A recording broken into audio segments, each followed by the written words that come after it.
नमस्कार साथियों, स्वागत है आपका हमारे यूट्यूब चैनल पे। आज हम आपके लिए लेके आए हैं रीट लेवल 1 के कुछ डाउटफुल क्वेश्चन। इससे पहले भी हम एक वीडियो लेके आए थे जिसमें रीट लेवल 1 के डाउटफुल क्वेश्चन बताए गए थे, और रीट लेवल 1 की कट ऑफ भी हमने विभिन्न कोचिंग संस्थानों के विश्लेषण से ज्ञात की थी, और उसकी वीडियो हमने चैनल पे डाल दी है। आप जल्दी से जाके उसको देख लीजिए और अपने दोस्तों के साथ भी शेयर कीजिए। हम इसी क्रम में रीट से संबंधित सभी जानकारी इस चैनल पे उपलब्ध करवाते रहेंगे। आप चैनल को सब्सक्राइब करके रखिए और बेल आइकन को दबा दीजिए। चलिए शुरू करते हैं कुछ doubtful question. Please get to the point, don't beat around the Bush.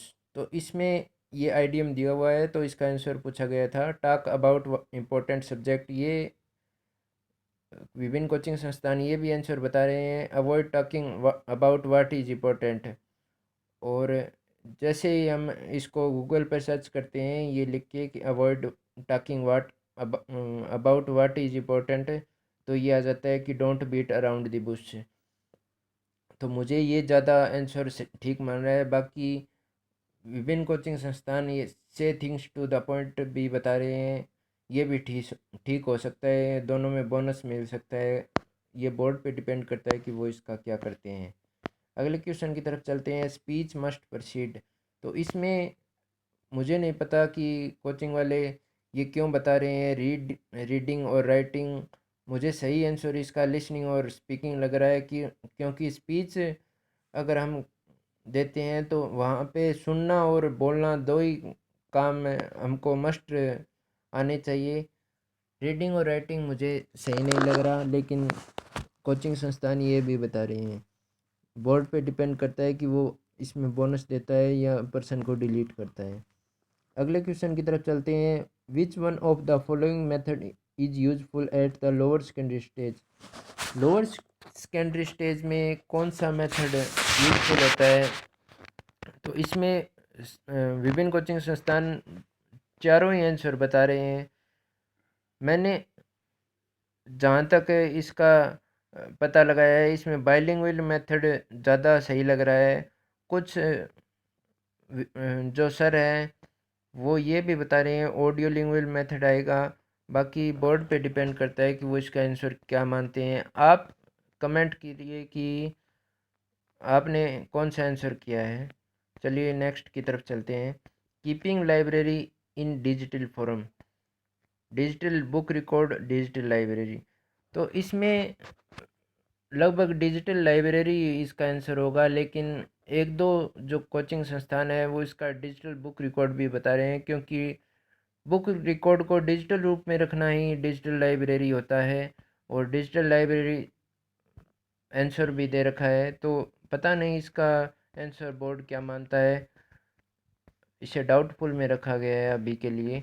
अगले क्वेश्चन की तरफ चलते हैं। ये कंप्यूटर से संबंधित है। जब आप एक्सेल फाइल को वर्ड डॉक्यूमेंट में इंसर्ट करते हैं तो डेटा होते हैं। तो इसमें लिंक्ड, हाइपरलिंक्ड और एम्बेडेड तीनों बता रहे हैं। तीनों आंसर बता रहे हैं विभिन्न कोचिंग संस्थान। तो इसमें लिंक्ड ऑप्शन है वो ज़्यादा सही लग रहा है मुझे।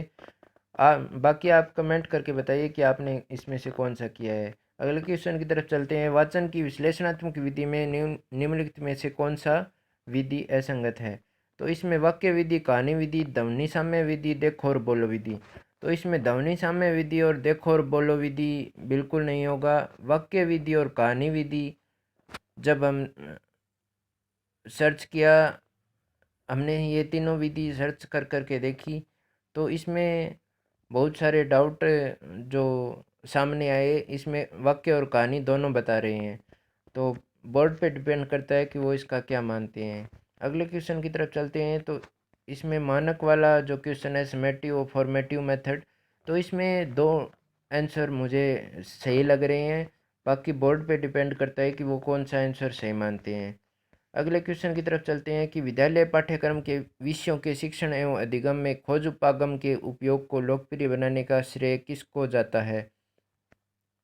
तो इसमें आर्मस्ट्रॉन्ग ने खोज उपागम के बारे में कुछ बताया था, लेकिन इसको लोकप्रिय बनाने का श्रेय जेरोम ब्रूनर को ही जाता है। ये तो मैं कन्फर्म कर चुका हूँ। लगभग विभिन्न कोचिंग संस्थानों से मैंने ये पूछा है, लगभग ये जेरोम ब्रूनर ही सही बता रहे हैं। अगले क्वेश्चन की तरफ चलते हैं। इन निम्नलिखित में से कौन सी सामाजिक परिस्थिति मानव जीवन को प्रभावित करती है? तो इसमें कृषि, वनस्पति, धार्मिक स्थान और शासन व्यवस्था। तो इसमें शासन व्यवस्था मुझे ज़्यादा सही आंसर लग रहा है, क्योंकि धार्मिक स्थान जो दे रखा है, स्थान इम्पोर्टेंट नहीं है। धर्म के मामले में अगर यहाँ धर्म लिखा हुआ होता तो वो ज़्यादा सही आंसर होता, लेकिन अब शासन व्यवस्था ही इसका सही आंसर होगा। बाकी बोर्ड पे डिपेंड करता है कि वो इसका आंसर क्या मानते हैं। अगले क्वेश्चन की तरफ चलते हैं कि यद्यपि विज्ञान शिक्षक किसी भी प्रकरण को सीधा नहीं समझता है, फिर भी परीक्षा उपागम में शिक्षक को एक मुख्य भूमिका निभानी होती है। परीक्षा उपागम में विज्ञान शिक्षक की क्या भूमिका निभानी होती है? तो इसमें सहजकर्ता एवं अभिप्रेरक, मार्गदर्शक एवं अनुदेशक। तो इसमें भी कुछ कोचिंग संस्थान दो दो आंसर बता रहे हैं। मुझे इसमें सहजकर्ता और अभिप्रेरक ज़्यादा प्रेफर लगता है। बाकी बोर्ड पे डिपेंड करता है कि वो इसका आंसर क्या मानते हैं। बाकी आप कमेंट करके मुझे बता सकते हैं कि आपने कौन सा आंसर किया है। अगले क्वेश्चन की तरफ चलते हैं कि इन निम्नलिखित में से कौन सा कागज फ्लेनन बोर्ड के पीछे चिपका रहता है? तो ये तो मैंने बाय प्रूफ सर्च करके देख लिया है कि इसमें रेगमाल कागज आंसर होगा। बाकी कुछ कोचिंग संस्थान इसका सोख्ता कागज भी बता रहे हैं, अस्तर कागज भी बता रहे हैं। बाकी बोर्ड पे डिपेंड करता है कि वो इसका क्या आंसर मानते हैं। अगले क्वेश्चन की तरफ चलते हैं। यदि किसी पिंड पर कार्यरत बल शून्य है तो उसका संवेग क्या है? तो ये मैंने जो फिजिक्स वाले सर हैं उनसे पूछा था, तो ये नियत रहता है। बहुत सारे अभ्यर्थी इसका आंसर शून्य करके आए हैं, इसलिए इसको डाउटफुल में मान रहे हैं, लेकिन इसका डाउटफुल कुछ नहीं है। ये सामान्य सा कंसेप्ट है कि F बराबर 0 होता है तो जो संवेग है वो नियत रहता है। अगले क्वेश्चन की तरफ चलते हैं कि RSIC राजस्थान लघु उद्योग निगम लिमिटेड को किस वर्ष पब्लिक लिमिटेड का दर्जा दिया गया? तो इसमें विभिन्न कोचिंग संस्थान 1975 भी बता रहे हैं, कुछ 93 भी बता रहे हैं, कुछ 61 भी बता रहे हैं और कुछ 66 भी बता रहे हैं। कुछ बता रहे हैं कि ये चारों ही ऑप्शन गलत हैं, इसको 66 में दिया गया था। तो बोर्ड पे डिपेंड करता है कि वह इसका आंसर क्या मानते हैं। अगले क्वेश्चन की तरफ चलते हैं। राजस्थान के खिलाड़ी धनंजय दर्जी जो हाल ही में खबरों में रहे, किस खेल से संबंधित हैं? तो ये फुटबॉल से संबंधित हैं। ये इसमें कोई डाउटफुल नहीं है, इसको वैसे ही हवा बना रखी है, इसका कोई डाउटफुल नहीं है। जैसे ही आप धनंजय दर्जी को सर्च करते हैं तो जो फुटबॉल फेडरेशन है वहाँ पे इनकी प्रोफाइल दी हुई है, आप सर्च करके देख सकते हैं। अगले क्वेश्चन की तरफ चलते हैं। अगर एक उच्च प्राथमिक विद्यालय में कुल 130 विद्यार्थी नामांकित है, तब सरकार द्वारा उस विद्यालय में कितने अध्यापकों के पद स्वीकृत होंगे? तो इसमें ये पूरा डाउटफुल क्वेश्चन माना जाएगा, क्योंकि इसमें 4 और 5 या 6 भी आंसर हो सकता है। कारण है इसका कि जो 6 से 8 स्कूल होता है उसमें 1 से 5 भी होता है, तो उन सभी को इंक्लूड करके देखते हैं तो अध्यापकों की संख्या काफ़ी ज़्यादा हो जाती है। और उसमें विषय के भी अध्यापक सम्मिलित अगर कर लिए जाएं और HM को भी सम्मिलित कर दिया जाए और एक PTA भी 100 से ऊपर होना ज़रूरी होता है। तो इसका आंसर बोर्ड पे डिपेंड करेगा कि वो इस पर्सन को डिलीट करता है या बोनस देता है। बाकी 4 इसमें अभी के लिए सही आंसर माना जा सकता है। अगले क्वेश्चन की तरफ चलते हैं। अगला क्वेश्चन है, समग्र शिक्षा अभियान के अंतर्गत खंड स्तर का सर्वोच्च पदाधिकारी कौन होता है? तो इसमें CBO सही आंसर माना जाएगा। पहले BO होता था लेकिन इसका पद समाप्त कर दिया गया था और अब इसका सही आंसर CBO होता है। अगले क्वेश्चन की तरफ चलते हैं। निम्न में से राजस्थान के किस खेल के खिलाड़ियों को पद्मश्री पुरस्कार से सम्मानित किया जा चुका है?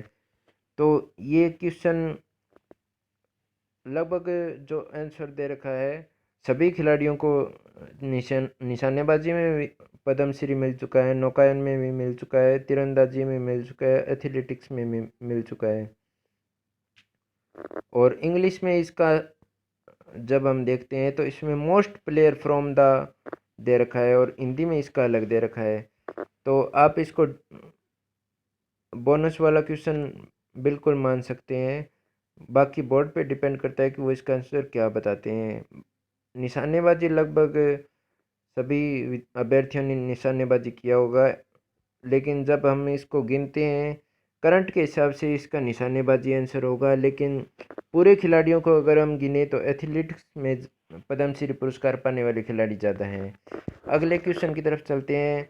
कंवर सेन द्वारा राजस्थान नहर की शुरुआत किस वर्ष की गई? तो कंवर सेन ने 1948 में राजस्थान नहर की योजना तैयार की थी, जो भारत सरकार के समक्ष उन्हें प्रस्ताव रखा था, जबकि 1958 में राजस्थान नहर की शुरुआत की गई थी। तो विभिन्न कोचिंग संस्थान इसके लिए भी अलग अलग आंसर बता रहे हैं और अभ्यर्थी भी इनके लिए परेशान हो रहे हैं, जबकि मुझे सही आंसर 1958 लग रहा है। अगले क्वेश्चन की तरफ चलते हैं। मरूर राष्ट्रीय उद्यान किस जिले में स्थित है? तो यह तो अभी सभी को पता है कि जैसलमेर इसका आंसर राइट माना जाएगा, क्योंकि इसका वैसे तो कोई डाउटफुल नहीं है, लेकिन इसमें बाड़मेर भी कुछ शामिल होता है, लेकिन अधिकतर जो राष्ट्रीय उद्यान है वो जैसलमेर स्थित है। अगले क्वेश्चन की तरफ चलते हैं। रामस्वरूप किसान रो कहानी सगरे नी है कि रामस्वरूप किसान की कहानी का कौन सा संग्रह नहीं है? निम्न में से कौन सा आंसर है वो संग्रह नहीं है? आडा खोड़ी, दान कथावा, बारीक बात, तिखीदार। कुछ कोचिंग संस्थान है वो बारीक बात बता रहे हैं, जबकि दान कथावा इसका सही आंसर लग रहा है। जब आप गूगल पे सर्च करते हैं तो ये तीनों बातें आपको, आडा खोड़ी, बारीक बात और तिखीदार, ये तीनों आपको रामस्वरूप किसान की कहानी का संग्रह मिल जाएंगे, लेकिन दान कथावा आपको ऑप्शन नहीं मिलेगा। तो इसका आंसर दान कथावा मुझे सही लग रहा है। बाकी बोर्ड पे डिपेंड करता है कि उसका क्या मानते हैं। अगले क्वेश्चन की तरफ चलते हैं। मनियारी टिब्बा का प्रमुख खनन क्षेत्र क्या है? तो इसमें लिग्नाइट गैस, सभी को पता है कि इसमें लिग्नाइट गैस आंसर होगा, लेकिन कुछ कोचिंग संस्थान इसमें पेट्रोलियम बता रहे हैं। तो ये बोर्ड पे डिपेंड करता है कि इसका क्या आंसर मानते हैं। बाकी इसमें गैस अभी के लिए खनन किया जा रहा है, पेट्रोलियम अब नहीं निकाला जा रहा, लेकिन पहले इसमें पेट्रोलियम भी निकाला जाता था। अगले क्वेश्चन की तरफ चलते हैं। अगला क्वेश्चन है, भारतीय गौरव रेल का मुख्य उद्देश्य क्या है? रेल यात्रा को प्रोत्साहन देना, भारतीय रेलवे का विकास प्रदर्शित करना, राजाओं और उनके शाही स्थानों के बीतते हुए युग को पुनः दर्शाने हेतु घरेलू पर्यटन को प्रोत्साहन देना। तो लगभग अभ्यर्थियों ने राजाओं और उनके शाही स्थानों के बीते हुए युग को पुनः दर्शाने हेतु इसका आंसर किया है, लेकिन विभिन्न कोचिंग संस्थान इसका घरेलू पर्यटन को प्रोत्साहन देना बता रहे हैं। लेकिन जब आप रेलवे की वेबसाइट पे जाके इसको सर्च करते हैं तो इसमें ये बता रहा है कि जो इंडियन कल्चर और विदेशी कल्चर है उन दोनों को प्रदर्शित करना इस भारत गौरव रेल का मुख्य उद्देश्य है। तो बोर्ड पे डिपेंड करता है कि इसका आंसर क्या मानते हैं, जबकि इसमें कोई भी विदेशी कल्चर जैसा आंसर ऑप्शन हमें नहीं दे रखा था।